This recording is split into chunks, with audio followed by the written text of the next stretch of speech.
I think if I hear you call me Becky one more time, six-pack, I'm gonna pop your tops. All six of them. Who are you?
This is Matt. Once again, we're about to another review.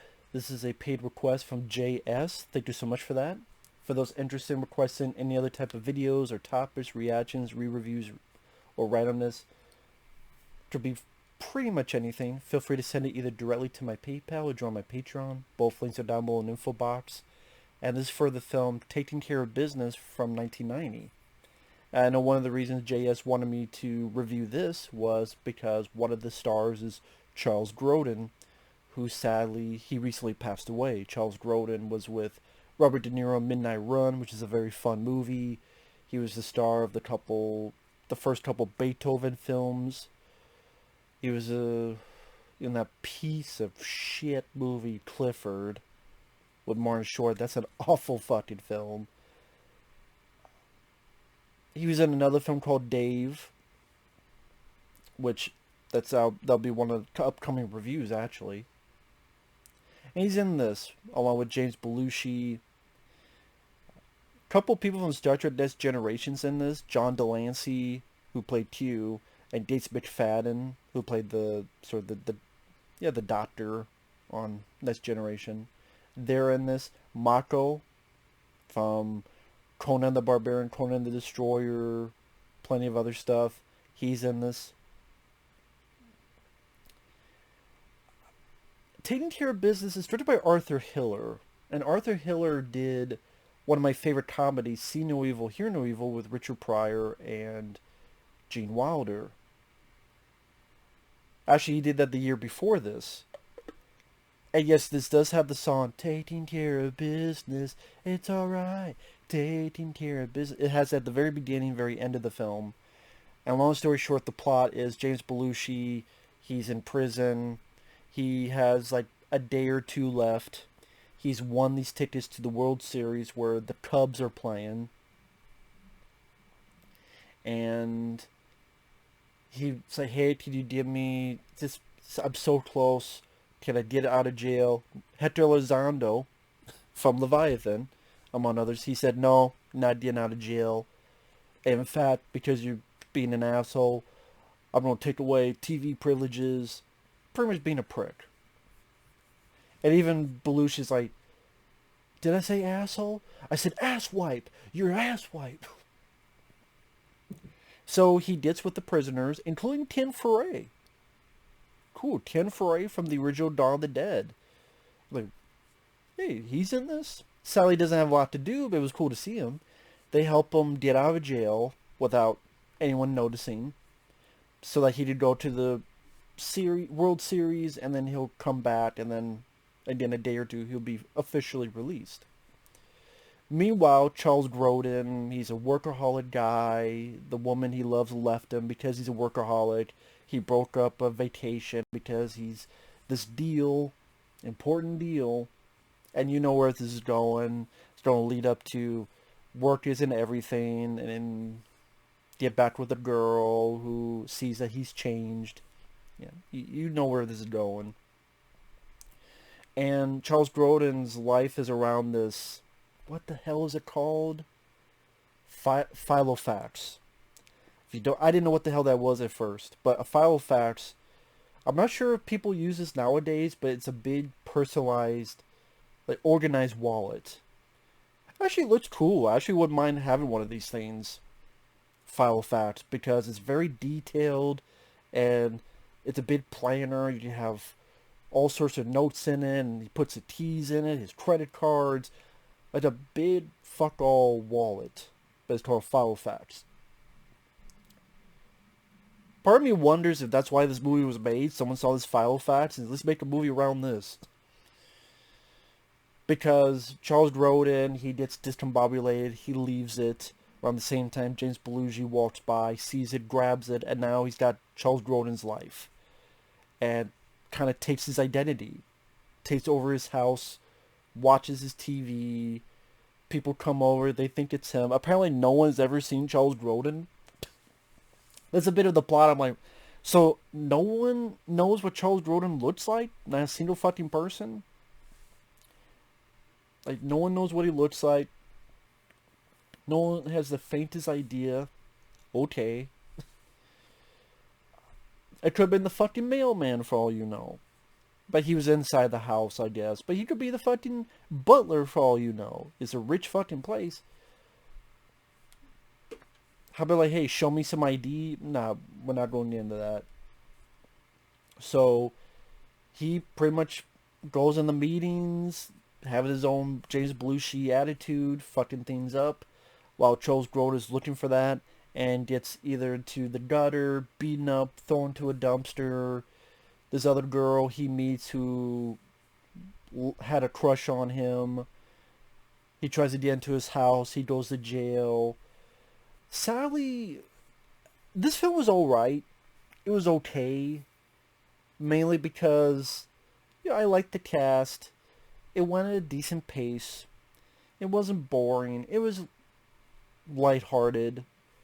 It was fun for what it was. But I didn't really laugh a whole lot. Also, I didn't like the fact that, okay, James Belushi, Charles Grodin, two solid comic actors. Because I like James Belushi. I like him in Red Heat quite a bit. K9, I really enjoy. The Principal, another good one. All films I would rather watch than this. And Belushi does fine. He has a good attitude as a guy in jail, and again, doesn't take shit from people. But I was saying, this is a spoilers, they don't meet up till like 70 minutes in the movie. And then the movie's almost over anyway. Well, not almost. There's like 30 minutes left, to be fair. It's about a 100-minute movie. But it's like, okay, it's like an hour and 10 minutes before your two stars meet up, and they actually seem like they could have some decent chemistry with each other, but like I said, they don't meet up till over an hour, and even then, I think that's more when the movie comes alive, but then we gotta center more on the plot than just them interacting with each other. It makes me think of another film, not because it's the same plot, but Real Men, which I quite enjoyed watching, with James Belushi and John Ritter. And the way they're together, and it didn't take 70 minutes for these characters to get together and then go on the rest of their journey. They get together fairly early on, and that's one of the big fun things about Real Men is John Ritter and Belushi's back and forth, how they interact with each other. I think you could have had that with this, and that's kind of a... I did it on the one aspect because the story dictates that. How can he enjoy this life if Charles Grodin's there on his ass? So I can understand it for this plot. But it's just a shame because it seemed like maybe they could have worked even more well to. It seems like the movie works better with them together than apart. Just Charles Grodin doesn't really have a lot to do.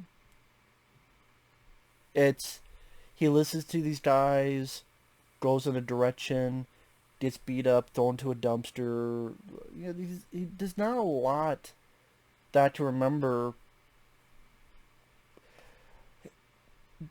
If you're wondering how Charles Grodin is as an actor, as a comedian, comedic timing, this isn't really the film to go to.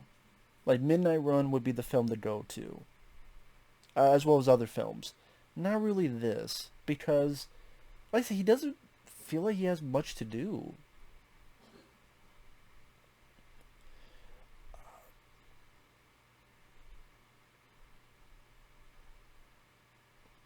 It's definitely more Belushi's film. The few smirks I got is from Belushi.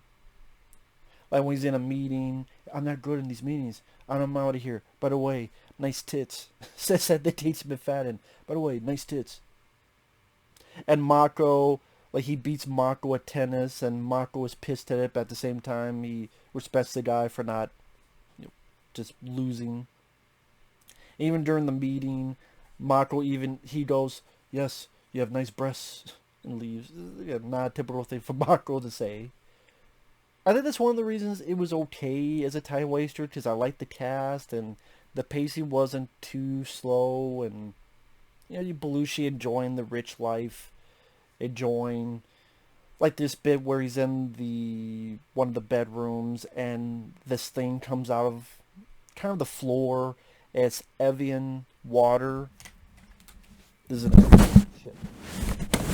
As I drop the microphone, which will be great with the sound, especially people with headphones. Yeah, that'll be great. Just because I wanted to get water. But it's like this rises up with like chilled glass of ice. Little stuff of that nature.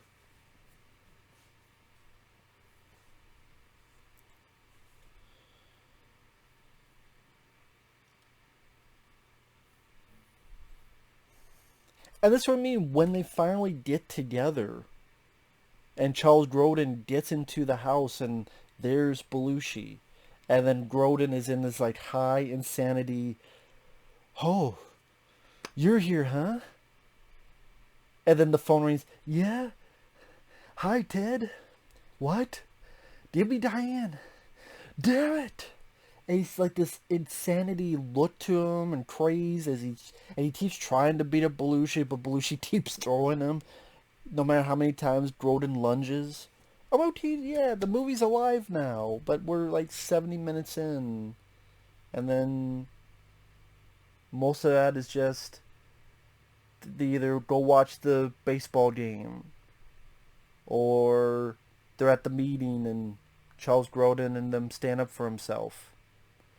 Or Arthur Hiller must have liked this bit from See No Evil, Hear No Evil, because he steals it. Remember at the end of that film? Well, if you've seen the film. Richard Pryor and Gene Wilder at the end, they do the zip line together. Do the same thing in this.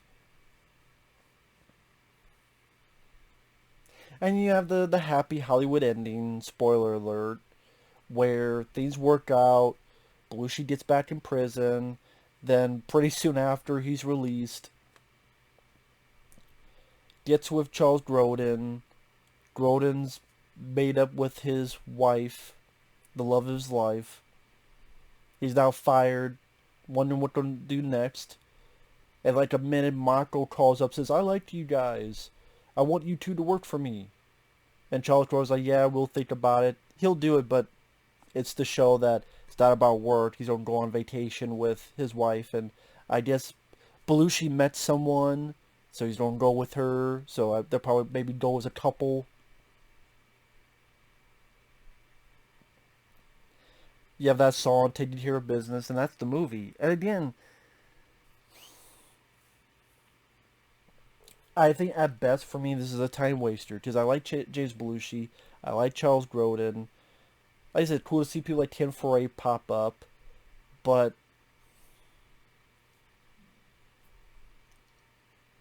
I don't know if it was just because it plays it safe.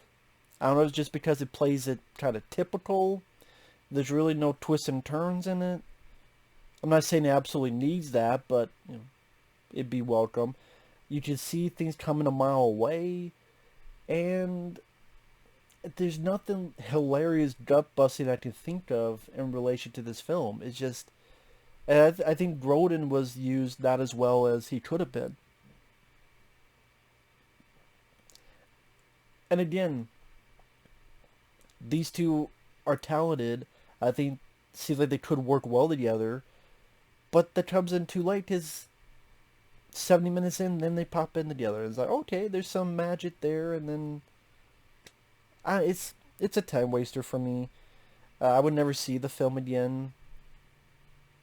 That's the thing with James Belushi. When he started starring in movies, he did films that were okay, like Mr. Destiny was okay. This film was okay, but like if I'm looking to films he starred in, I would go more towards Red Heat with Arnold, or let's say K-9, The Principal.